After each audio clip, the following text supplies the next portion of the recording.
let's talk about this idea of digital logbooks versus the actual logbook. So for a lot of aircraft, we're going to have the logbooks available digitally, and they're through different platforms, basically. And one of the platforms could be an Excel spreadsheet.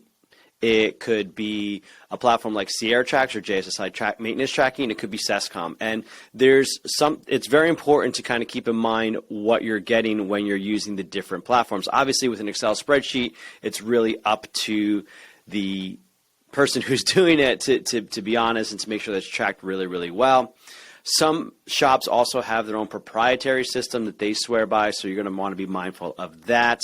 And the other thing is, when it comes to the subscriptions, there's different pricing points, and so some people will choose certain subscriptions just based on how much it's going to cost. The gold standard is your CAMP SESCOM maintenance tracking report, and the reason for that is whenever something needs to be put into the logbooks, the mechanic has to sign off on it and then send it to an analyst or send it to someone at CAMP SESCOM, and they verify that it was done, and then it's the analyst at CAMP that actually puts it into the CAMP system.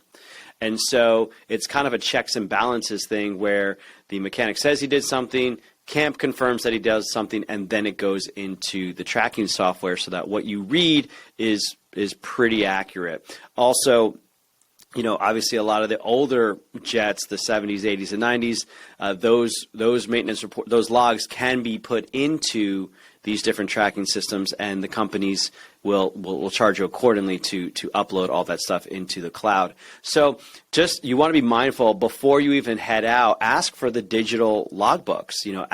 And they might be scanned in. So if it's a really older plane or a piston or something like that, they might be scanned logbooks so that you can go through them. It could be an Excel spreadsheet. It could be something like Sierra Tracks that's a step above a spreadsheet because you're able to filter things, you're able to find things, you're able to organize the reports, so that it's easy to read.